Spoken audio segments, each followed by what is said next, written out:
We're all learning to live with coronavirus or COVID-19, and you have the power to keep our community safe. In public, wear a mask to protect those around you. Stay 6 feet away from others. And wash your hands often for 20 seconds with soap and water or use hand sanitizer. If you have a fever, cough, or shortness of breath, stay home and contact your primary care provider or use a virtual visit. Thank you for helping us protect one another and keep our communities safe.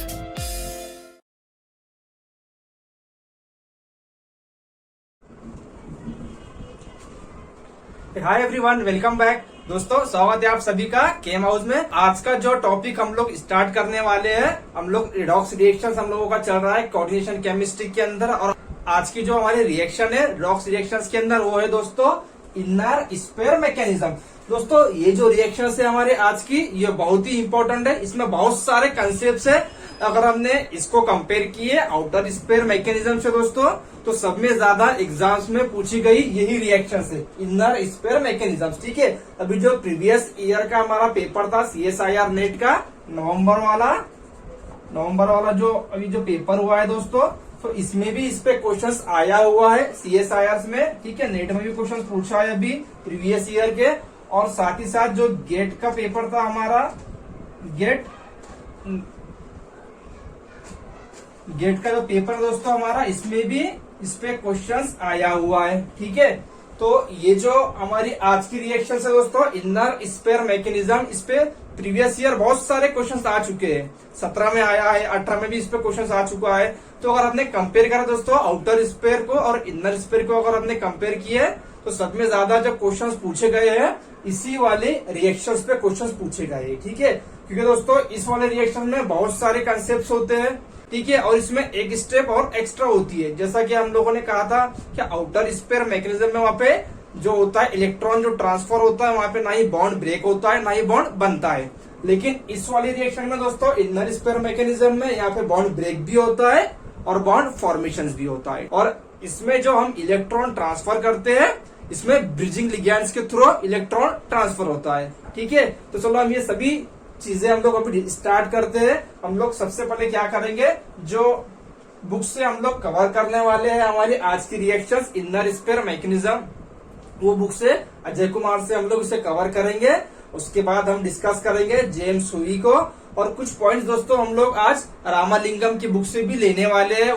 और फिर जो last में book हम लोग discuss करेंगे वो micellar टार। दोस्तों हम लोग जो यहाँ पे भी थ्योरेटिकल पॉइंट्स लिखेंगे, कुछ 4 से 5 पॉइंट्स कुछ हम लोग यहाँ पे डिस्कस करेंगे थ्योरेटिकल। और वो जो पॉइंट्स है दोस्तों वो बहुत ही इंपॉर्टेंट है दोस्तों, क्योंकि वो जो पॉइंट्स है वो किसी एक बुक से नहीं लिए गए हैं। ये जो बुक्स मैंने कहा हुआ आपको, रामालिंगम, अजय कुमार, मिसलर टार, ठीक है, इन्हीं में से हमने सिलेक्टेड पॉइंट लिए हैं। क्योंकि थ्योरी बहुत दिया हुआ है बुक्स के अंदर, हम पूरी थ्योरी यहाँ पे डिस्कस नहीं करेंगे। जो क्वेश्चन जिस पे बनते हैं से थ्योरेटिकल जो पॉइंट्स है वहां पे हमने कलेक्ट किया है आपके सामने। यहाँ पे हम लोग उसे अभी कुछ देर में हम डिस्कस करने जा रहे हैं। तो मेरा कहना यही है आप लोगों से कि जो भी हम लोग पॉइंट यहाँ पे डिस्कस कर रहे हैं दोस्तों, ये किसी एक बुक से नहीं लिए गए। ठीक है, तो आप वो पॉइंट आपके नोट्स में जरूर लिखिए। ठीक है, तो हम थ्योरेटिकल पॉइंट्स देखते हैं। कुछ 5 पॉइंट्स दिया हुआ है, वो थ्योरेटिकल पॉइंट्स देखने के बाद हम लोग फौरन जाएंगे रिएक्शंस मैकेनिज्म्स की ओर। तो दोस्तों जो थ्योरेटिकल पॉइंट्स दिए हुए हैं हमने जो बुक से कलेक्ट किए हैं, तो फर्स्ट पॉइंट क्या कह रहा है यहाँ पे, इनर स्पेयर मैकेनिज्म्स। ठीक है, जो ISM है इसे हम लोग कहेंगे इनर स्पेयर मैकेनिज्म।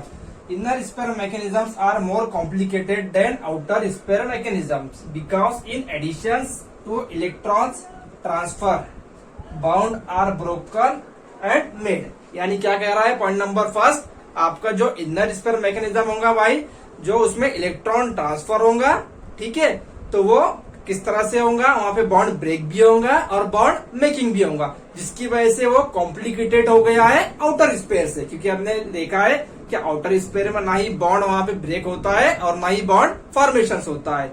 ठीक है ना। अब पॉइंट नंबर 2 की बात करते हैं हम लोग, रिडक्टेंट कॉम्प्लेक्सेस इज लेबाइल। अब जो हमारे पास कॉम्प्लेक्स होगा रिडक्टेंट, तो रिडक्टेंट कैसा होना चाहिए, वहां पे लेबाइल होना चाहिए। और ऑक्सीडेंट कैसा होना चाहिए भाई, इनर्ट होना चाहिए।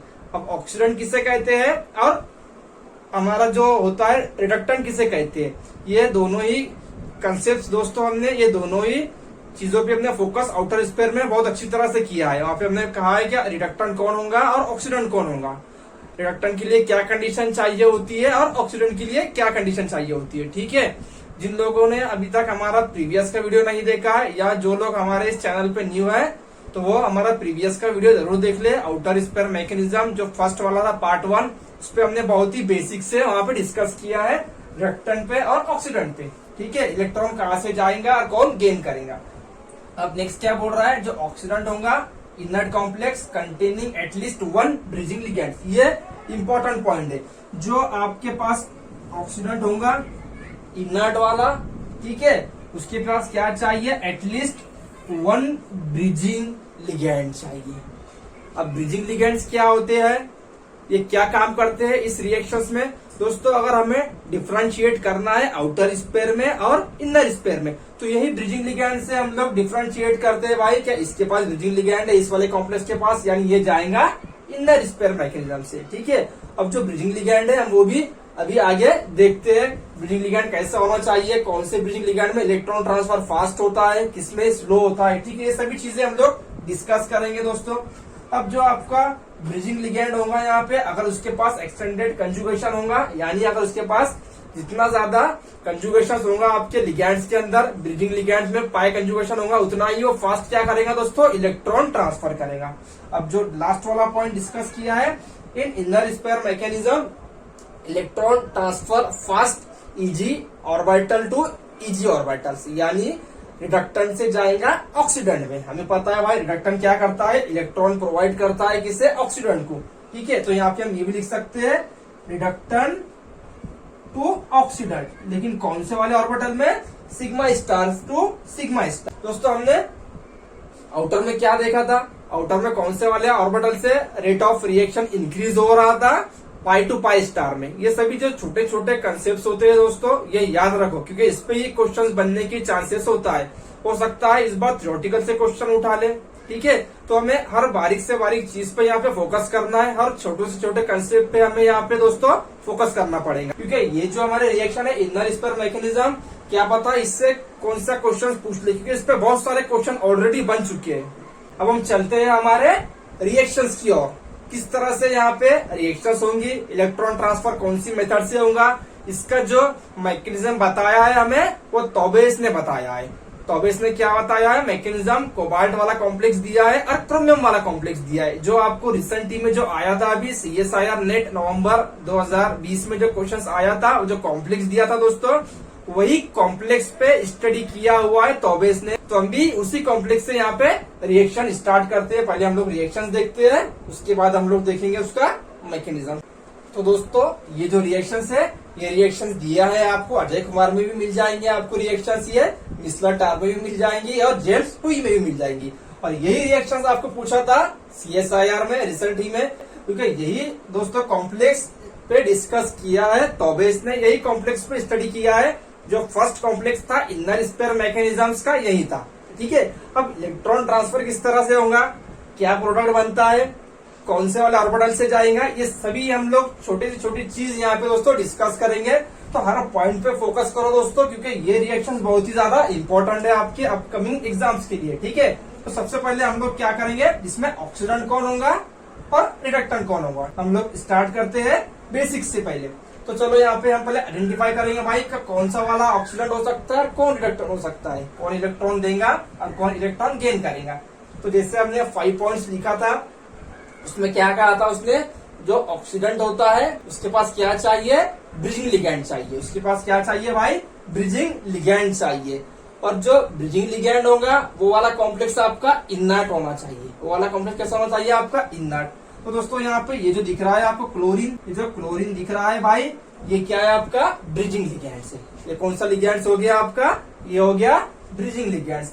अब जब ये ब्रिजिंग लिगेंड हो गया, तब ये कॉम्प्लेक्स कैसा चाहिए, फिर हमें इनर्ट चाहिए। अब अगर हमने इसका ऑक्सीडेशन स्टेट निकाले, हमारा फॉर्मूला क्या है ऑक्सीडेशन स्टेट निकालने का, हम लोग क्या करेंगे, कोबाल्ट को X कंसिडर करते हैं और जो अमोनिया है वो न्यूट्रल है, तो हमने क्या करें, इसको 0 कंसिडर करें।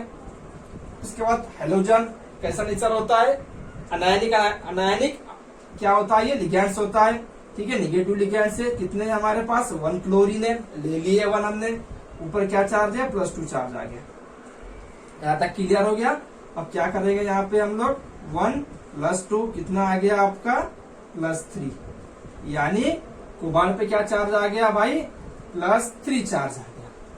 अब जब कोबाल्ट +3 में होता है तो अगर फ्लोरीन होगा तो ही हाई स्पिन होता है, वरना कोई भी लिगेंड रहने दो वो क्या होता है भाई लो स्पिन होता है। तो अब यहाँ पे जो कोबाल्ट का नेचर कैसा हो गया दोस्तों, कोबाल्ट हो गया +3 में लो स्पिन हो गया, यानी T2G क्या हो जाएंगे, कितने इलेक्ट्रॉन आ जाएंगे उसके पास 6 इलेक्ट्रॉन आ जाएंगे, और जो आपका Eg होगा उसके पास 0 होगा। तो हम लोग T2G को क्या लिखते हैं, हम लोग इसे लिखते हैं भाई पाई स्टार, और इसे क्या लिखते हैं हम लोग सिग्मा स्टार। तो पाई स्टार में 6 इलेक्ट्रॉन और सिग्मा स्टार में 0 इलेक्ट्रॉन। यहाँ तक क्लियर हो गया, ठीक है। ये कॉम्प्लेक्स कैसा हो गया फिर, अब ये हो गया मेरा इनर्ट कॉम्प्लेक्स। क्यों हो गया भाई इनर्ट, क्योंकि जो इलेक्ट्रॉन है यहाँ पे पूरे के पूरे फील्ड है हमारे T2G ऑर्बिटल्स में, पूरे पेयर्ड है, डायमैग्नेटिक है, सिमिलर है, सिमिट्री हो रही है उसके अंदर, ठीक है। तो ये हमारा कॉम्प्लेक्स हो गया इनर्ट। अब इसके वाले हम डिस्कस करते हैं, इस वाले कॉम्प्लेक्स को हम लोग डिस्कस करते हैं। यानी इनर्ट हो गया, ब्रिजिंग लिगेंड्स भी है इसके पास, ठीक है। तो ये क्या हो गया फिर, ये हो गया मेरा ऑक्सीडेंट, ये क्या हो गया ऑक्सीडेंट हो गया, यानी ये क्या करेगा फिर इलेक्ट्रॉन गेन करेगा, किससे, रिडक्टेंट से। अब रिडक्टेंट कैसा होना चाहिए, अकॉर्डिंग टू हमने जो पॉइंट देखा है थ्योरेटिकल पॉइंट्स, क्या कह रहा था वो, कि हमारा रिडक्टेंट हमारा लेबाइल होना चाहिए। अब अगर हमने ओवरऑल इसका ऑक्सीडेशन स्टेट निकाले तो जो वाटर होता है हमें पता है न्यूट्रल है, 0 है, ये +2 आ जाएगा। तो ओवरऑल जो ऑक्सीडेशन स्टेट आ गया यहाँ पे क्रोमियम में कितना आ गया भाई, क्रोमियम आ गया मेरा, यही लिख देंगे इसे हम लोग, क्रोमियम +2 में चला गया, क्रोमियम +2 में आ गया। तो दोस्तों T2G के पास कितने इलेक्ट्रॉन होंगे इसके, अब इसका जो T2G हो गया भाई, T2G के पास चले गए हमारे 3 इलेक्ट्रॉन्स और Eg के पास चला गया 1 इलेक्ट्रॉन। तो टोटल यहाँ पे हम क्या करेंगे, किस तरह से लिखेंगे हम लोग, T2G को हम लोग लिखते हैं भाई पाई स्टार और Eg को लिखते हैं हम लोग सिग्मा स्टार। तो Eg में 1 इलेक्ट्रॉन और T2G में 3 इलेक्ट्रॉन। क्लियर हो गया यहाँ तक के, ठीक है। अब ये लेबाइल होगा या इनर्ट होगा, ऑब्वियसली ये हमारा लेबाइल होने वाला है, ठीक है, क्योंकि 1 इलेक्ट्रॉन Eg में चला गया, Eg में गया यानी वो हमारा लेबाइल कॉम्प्लेक्स हो गया। और उसी के साथ इसकी अगर हमने इलेक्ट्रॉनिक फीलिंग देखे तो ये कैसा हो रहा है, अनसिमेट्रिकल फील हो रहा है। T2G में 3 नीचे आ गए, 1 Eg में चला गया, यानी Eg आपका अनसिमेट्रिकल हो गया, ठीक है। तो ये कैसा हो गया मेरा, फिर ये मेरा हो गया भाई लेबाइल। अब जब ये लेबाइल हो गया तो फिर ये क्या होगा, ये रिडक्टेंट होगा। अब इलेक्ट्रॉन कौन देगा फिर, रिडक्टेंट देगा, किसे देगा, ऑक्सीडेंट को, लेकिन कौन से वाले ऑर्बिटल से देगा, सिग्मा टू सिग्मा देगा या पाई टू पाई देगा। तो हमें पता है कि जो इनर स्पेयर मैकेनिज्म होता है इसमें अगर sigma two sigma electron transfer हो रहा है तो वो रेट ऑफ रिएक्शन उसका ज्यादा होता है दोस्तों, जैसा कि हमने 5 पॉइंट में डिस्कस किया था। तो जो इसके पास इलेक्ट्रॉन होगा, ये वाला 1 इलेक्ट्रॉन, देखो इसके पास जो Eg में इलेक्ट्रॉन है, तो अब ये क्या करता है, इसके एम्प्टी वाले ऑर्बिटल को, Eg वाले ऑर्बिटल को इलेक्ट्रॉन प्रोवाइड करेगा। यानी अगर ओवरऑल हमने बात करें यहाँ पे तो ट्रांजिशन हो रहा है हमारा, कहाँ से कहाँ हो रहा है, ये sigma star to sigma star, ठीक है। क्या हो रहा है ट्रांजिशन आपका, sigma star to sigma star, और इससे हम लोग ये भी कह सकते हैं Eg, ठीक है, रिडक्टेंट के Eg से जाएगा ऑक्सीडेंट के Eg के ऑर्बिटल में। क्वेश्चन इस पे भी बन सकता है, कौन से वाले ऑर्बिटल पे दोस्तों इलेक्ट्रॉन ट्रांसफर हो रहा है, ठीक है। अब चलो ये तो हमें पता हो गया, अब इलेक्ट्रॉन कौन ट्रांसफर करेगा, लेकिन अब ये जो इलेक्ट्रॉन ट्रांसफर हो रहा है ये किस तरह से होगा, ठीक है, वो तो हम लोग मैकेनिज्म में डिस्कस करेंगे किस तरह से होगा। लेकिन यहाँ पे हम लोग समझने के लिए ये जो क्लोरीन है मैं क्या कर रहा हूँ, यहाँ पे बीच में लिख रहा हूँ, उसे मैं X कंसिडर कर रहा हूँ, ठीक है दोस्तों। मैं सिर्फ अंडरस्टैंडिंग के लिए कर रहा हूँ, हम लोग इसे डीप में स्टडी करेंगे मैकेनिज्म के अंदर। तो आपका जो इलेक्ट्रॉन ट्रांसफर होता है इस तरह से होगा, देखो ये जा रहा है X को, X क्या करेगा, इलेक्ट्रॉन लेगा, ब्रिजिंग का काम करेगा और फिर उसके बाद ट्रांसफर करेगा किसे, ऑक्सीडेंट को। अब जब ये ट्रांसफर हो रहा है, इलेक्ट्रॉन ट्रांसफर हो गया, अब क्या चेंजेस आता है प्रोडक्ट के अंदर, ये भी इम्पोर्टेंट, ये बहुत इंपॉर्टेंट है। प्रोडक्ट के अंदर हमें ये फोकस करना है, ये जो क्लोरीन है हमने क्या कहा था इनर स्पेयर के अंदर, ये क्या करता है, बॉन्ड ब्रेकिंग करता है और बॉन्ड मेकिंग होता है। अब देखो इसका जो प्रोडक्ट आता है क्या आता है, अब मैं लिख रहा हूं यहाँ पे कोबाल्ट अब यहाँ पे आएगा NH3 दोस्तों। ये जो मैं लिख रहा हूँ पेंटा अमाइनो कोबाल्ट, ये इसका प्रोडक्ट नहीं होता है, ये हमें कुछ टाइम के लिए मिलता है और फर्दर ये जो होता है कंपाउंड से रिएक्ट करता है वाटर मॉलिक्यूल के साथ। अब कौन से वाले वाटर मॉलिक्यूल के साथ, तो देखो हम लोग देखते हैं, ये 5 आ गया, ये Cl आ गया, ये +2 आ गया और ये बाहर वाटर मॉलिक्यूल चला गया।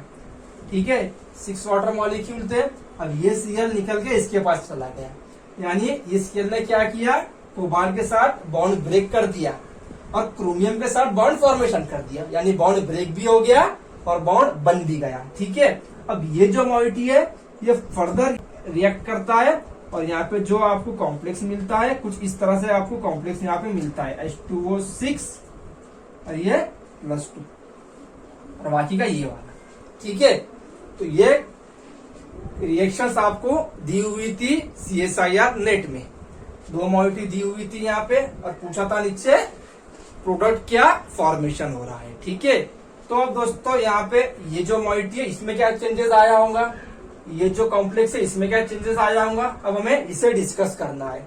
अब यहाँ पे जब हमने निकाला इतना सारा ऑक्सीजन स्टेट निकाला है, उससे हमें क्या पता चला है कि भाई ये जो कॉम्प्लेक्स है इनर्ट है। ठीक है, अब इसका हमने जब ऑक्सीजन स्टेट निकाले आफ्टर इलेक्ट्रॉन ट्रांसफर जो प्रोडक्ट मिला हमें, तो ऐसा मालूम हुआ कि जो कोबाल्ट था हमारा +2 में चला गया और जो क्रोमियम था हमारा ये +3 में चला गया, यानी कोबाल्ट के पास क्या हो गया, एक इलेक्ट्रॉन ऐड हो गया। इलेक्ट्रॉन कौन प्रोवाइड कर रहा है, इलेक्ट्रॉन प्रोवाइड कर रहा है। जब इलेक्ट्रॉन ऐड होगा तो ऑब्वियसली इसका ऑक्सीजन स्टेट डिक्रीज होगा, तो जब ऑक्सीजन स्टेट डिक्रीज होता है इसका, तो अब इस वाले मॉइटी के अंदर चाहे आप इसका ऑक्सीजन स्टेट निकालो चाहे आप इसका निकालो, इसका भी +2 ही हो जाएगा। ठीक है, क्योंकि वाटर मॉलिक्यूल न्यूट्रल है भाई। अब जब ओवरऑल इन दोनों की अगर बात करें हमने, तो इसका जो इलेक्ट्रॉनिक कॉन्फ़िगरेशन आता है दोस्तों, T2G कितना आएगा इसके पास, अब T2G हो जाएगा यहाँ पे 5 और Eg हो जाएगा 2, क्योंकि ये जो कॉन्फ़िगरेशन आ गई ये किसकी आ गई, D7, और साथ ही साथ चेंज क्या हो गया, हाई स्पिन हो गया चेंजेस। यहाँ क्या था कोबाल्ट, देखो यहाँ पे लो स्पिन में था, ये लो स्पिन में था, लो स्पिन से कहा चला गया भाई, हाई स्पिन में चला गया, यानी अब ये क्या हो गया, ये लेबाइल हो गया। क्यों हो गया लेबाइल, क्योंकि सबसे पहला फर्स्ट कंसेप्ट क्या है लेबाइलिटी का, अगर इलेक्ट्रॉन आपका Eg में जाता है तो वो लेबाइल होता है, और दूसरा वाला कंसेप्ट अगर अनसिमेट्रिकल फीलिंग होती है आपकी इलेक्ट्रॉनिक कॉन्फ़िगरेशंस के अंदर तो वो भी आपका लेबाइल। तो अब देखो यहाँ पे T2G5 अनसिमेट्रिकल फीलिंग हो गई भाई, ये लेबाइल होगा, और Eg में भी आपके इलेक्ट्रॉन है, 2 इलेक्ट्रॉन Eg में भी आपके प्रेजेंट है, यानी ये आपका कौन सा कॉम्प्लेक्स हो गया, लेबाइल। तो चेंजेस कितना आ गया दोस्तों, ये हमें दिख रहा है, इतना सा छोटा कंसेप्ट दिख रहा है, लेकिन एग्जाम में इसी कंसेप्ट पे क्वेश्चंस बनता है दोस्तों। हो सकता है पूछ ले कि जब इलेक्ट्रॉन ट्रांसफर होता है एक कॉम्प्लेक्स टू अनदर कॉम्प्लेक्स में तो क्या चेंजेस आता है, नीचे आपको थ्योरेटिकल पॉइंट दे सकता है बना के। तो ये सारे वाले कहीं से भी क्वेश्चन उठाते हैं दोस्तों, हमने हर तरह से प्रिपेयर होना है। ठीक है, अब जब ये चेंजेस हो गया, हाई स्पीड में चला गया ये, तो फिर ये कहा जाएगा, अब इसको डिस्कस करते हैं। जब क्रोमियम +3 में चला गया भाई, तो क्रोमियम का जो होता है इलेक्ट्रॉनिक कॉन्फ़िगरेशन क्या हो जाएगा, ये हो जाएगा D3, ये हो जाएगा D3 हो जाएगा, यानी सिमेट्रिकल फीलिंग आ रही है। देखो T2G3 और Eg0, T2G3 और Eg0। ठीक है, या आप इसको यहाँ पे ये भी लिख सकते हो, जैसे हमने यहाँ पे लिखा ना pi star to sigma star, हम लोग T2G को यहाँ पे अगर हो सकता है एग्जाम में कंफ्यूजन के लिए दे दे भाई, जब इलेक्ट्रॉन ट्रांसफर हो रहा है तो ये वाला हमें इलेक्ट्रॉनिक कॉन्फ़िगरेशन मिल रहा है, तो T2G यानी इसके पास पाई स्टार के पास कितने इलेक्ट्रॉन होंगे, 5 इलेक्ट्रॉन होंगे। Eg यानी सिग्मा स्टार के पास कितने इलेक्ट्रॉन बचेंगे, यहाँ पे 2 इलेक्ट्रॉन बचेंगे। अब यहाँ पे फिर हम लोग क्या लिखेंगे, पाई स्टार के पास बचेंगे 3 इलेक्ट्रॉन और सिग्मा स्टार के पास बचेंगे 0 इलेक्ट्रॉन। और उसी के साथ ये जो कॉम्प्लेक्स होता है ये क्या हो जाता है, फिर ये हो जाता है भाई इनर्ट कॉम्प्लेक्स, और ये भी हो जाएगा आपका हाई स्पिन, ये भी हो जाएगा आपका हाई स्पिन। यहाँ भी क्या था देखो, ये यहाँ भी दोस्तों एक कौन सा कॉम्प्लेक्स था, हाई स्पिन था। ठीक है, हमने यहाँ लिखा है कि हाई स्पिन है करके, नहीं यहाँ पे नहीं लिखा है, मैं ऐड कर लो, एक पॉइंट इसमें ऐड कर लो कि ये भी हाई स्पिन है। क्यों हाई स्पिन है, क्योंकि जो वाटर मॉलिक्यूल हमें पता है वीक फील्ड लिगैंड है, हाई स्पिन कॉम्प्लेक्स जाएगा। ठीक है, तो क्रोमियम का जो स्पिन है यहाँ पे हाई स्पिन, वो हाई स्पिन ही रह रहा है, वो चेंजेस नहीं हो रहा है। चेंजेस क्या हो रहा है दोस्तों, इलेक्ट्रॉनिक कॉन्फ़िगरेशन, और साथ ही साथ लेबाइल से बन रहा है इनर्ट और ये इनर से बन रहा है ले भाई। ये हमारी रिएक्शंस हो गई। रिएक्शन में कितने सारे कंसेप्ट हमने डिस्कस किए दोस्तों, बहुत सारे कंसेप्ट डिस्कस किए। ठीक है, अब हम डिस्कस करते हैं इसका मैकेनिज्म। तो अब इसने किस तरह से इसका मैकेनिज्म बताया है, कितने स्टेप में इसका मैकेनिज्म होता है, और वहां से भी क्वेश्चंस बनने के बहुत चांसेस है। ठीक है, और ये जो ओवरऑल रिएक्शंस होती है ये भी पॉइंट उसमें ऐड कर लो। ये जो ओवरऑल रिएक्शंस होती है इनर स्पेयर की, ये होती है भाई सेकंड ऑर्डर। ठीक है, सेकंड ऑर्डर रिएक्शंस होती है, ये पॉइंट उसमें ऐड कर लो, सेकंड ऑर्डर रिएक्शंस। वैसे हम लोग आपको ऊपर इसकी पिक्चर भी प्रोवाइड करा रहे हैं। ठीक है, जो पॉइंट्स यहाँ पे हमारे कुछ अगर रह भी जाते हैं दोस्तों, तो हम वो वाले पॉइंट्स आपको बुक्स के जरिए ऊपर हम आपको कवर करा देंगे। ठीक है, क्योंकि ये रिएक्शंस में इनर स्पेयर मैकेनिज्म में बहुत सारे ऐसे कंसेप्ट होते हैं, बहुत सारे। और अगर आपको इनर स्पेयर और अगर करना है इसमें, और अगर थ्योरेटिकल पॉइंट्स अगर आपको देखना है दोस्तों, तो आप उसके लिए रामालिंगम में अच्छा खासा थ्योरेटिकल दिया हुआ है। ठीक है, जेम्स में थ्योरेटिकल नहीं दिया है, और ना ही मिसलर टार में थ्योरेटिकल दिया है। आपको रामालिंगम और अजय कुमार इन दोनों में ही काफी थ्योरेटिकल दिया हुआ है, और थोड़ा बहुत अटकिन में भी उसने डिस्कस किया है। ठीक है, अब हम लोग चलते हैं हमारे रिएक्शंस की, और हम लोग चलते हैं हमारे मैकेनिज्म्स की ओर।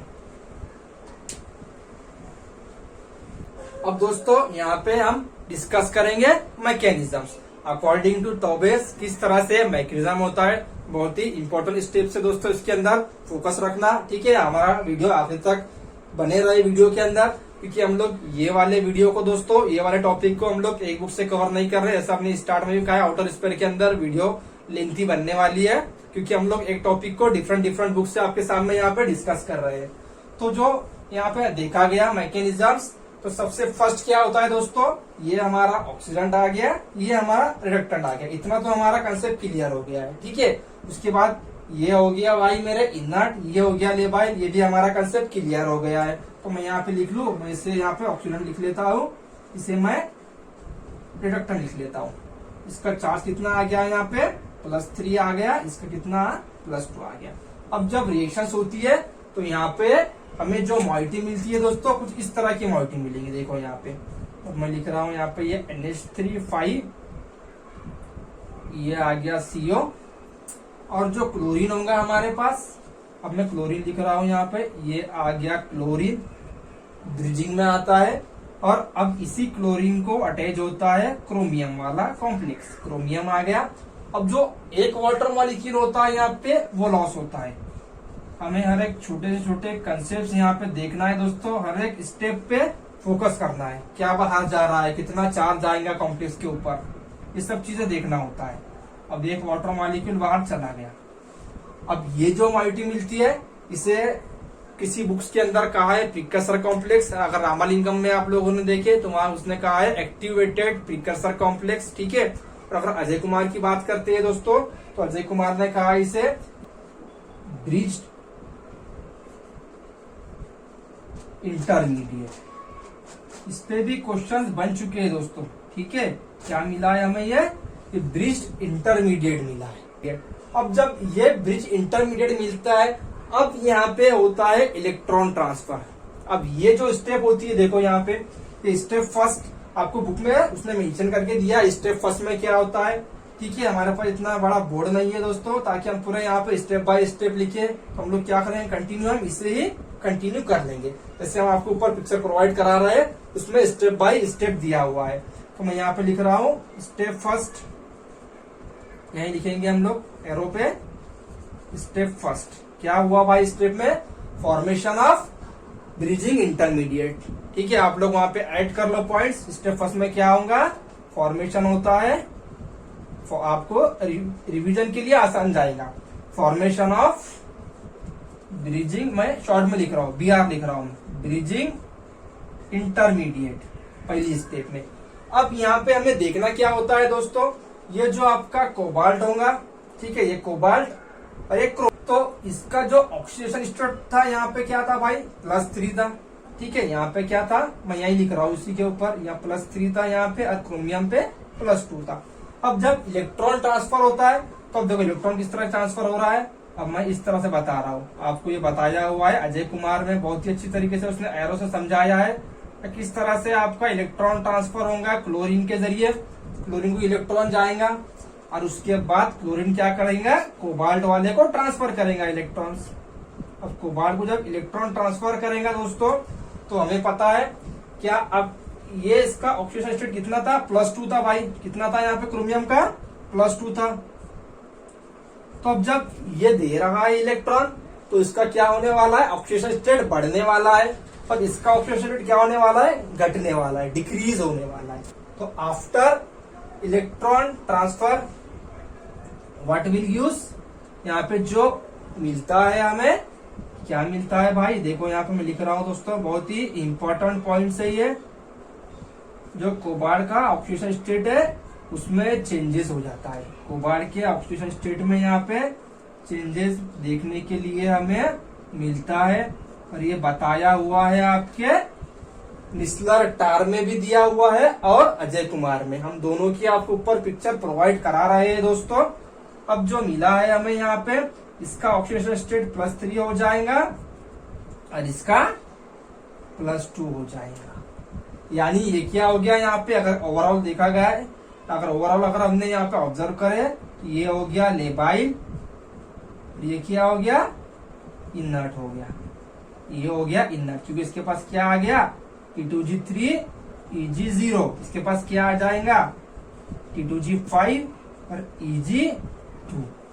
अब यहाँ पे होता क्या है तो दोस्तों, अब यहाँ से आगे क्या होता है, ये जो हमें मिला था कॉम्प्लेक्स, ठीक है, इलेक्ट्रॉन ट्रांसफर करने के बाद अब यहाँ पे इनका सेपरेशन होता है। अब यहाँ पे क्या होगा, ये वाली मॉइटी का सेपरेशन होता है। तो आप लोग क्या लिखेंगे यहाँ पे, स्टेप 2 में हमने स्टेप फर्स्ट क्या लिखा, फॉर्मेशन ऑफ ब्रिजिंग इंटरमीडिएट, ठीक है। अब स्टेप 2 में क्या लिखेंगे आप लोग, यहाँ पे स्टेप 2 में हम लोग लिख सकते हैं भाई, electron transfer through bridging ligands. Step 2 में क्या हो रहा है, electron transfer through bridging ligands.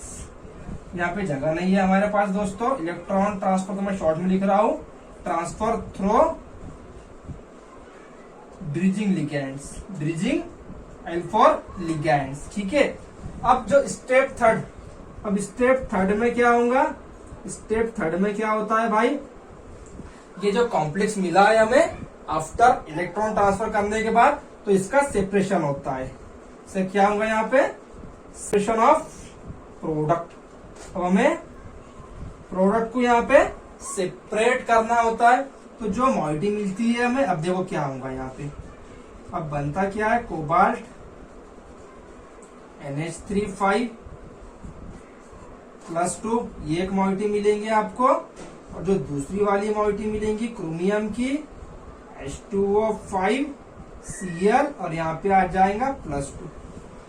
तो जो ओवरऑल चार्ज देखा गया यहाँ पे, क्रोमियम पे कितना आ गया भाई, +3 आ गया, और कोबाल्ट पे कितना आ गया, +2 आ गया। यानी ये हो गया लेबाइल और ये हो गया इनर्ट, ये हो गया इनर्ट। अब अकॉर्डिंग टू मिस्लर टार, अकॉर्डिंग टू मिस्लर टार, ऊपर आपको पिक्चर दिख रही है, क्या कहा मिस्लर टार ने, अब ये जो कंपाउंड मिलता है आपको सेपरेशन करने के बाद कोबाल्ट वाला, अब ये लेबाइल हो गया। एक हमारा वाटर मॉलिक्यूल देखो यहाँ पे बाहर जा रहा था, लॉस हो रहा था, अब वही वाटर मॉलिक्यूल क्या करता है, फर्दर इस लेबाइल के साथ रिएक्ट करता है। फर्दर क्या करेगा, इस कोबाल्ट वाले कॉम्प्लेक्स के साथ रिएक्ट करके क्या बनाएगा यहाँ पे, कोबाल्ट H2O6 +2, ये वाला कॉम्प्लेक्स मिलता है, ठीक है दोस्तों। और ये वाला कॉम्प्लेक्स दिया हुआ है, जो क्वेश्चन आया था, मैं जो बोल रहा हूँ मैं आपको CSIR में रिसेंटली जो आया था, तो उसमें एक ऑप्शन में ये था दिया हुआ कोबाल्ट H2O6 +2, और एक में ये था क्रोमियम H2O5 Cl +2, तो जिसमें ये कॉम्प्लेक्स होंगे दोनों ही, वो उसका आंसर है वहां पे, ठीक है दोस्तों। अब कितने सारे कंसेप्ट यहाँ पे डिस्कस किए हमने, सभी कंसेप्ट दोस्तों फोकस करो और एक पॉइंट्स को आपके नोट्स में आप लोग ऐड करो, ठीक है। अब हम लोग बढ़ते हैं हमारे नेक्स्ट वाले कंसेप्ट की ओर।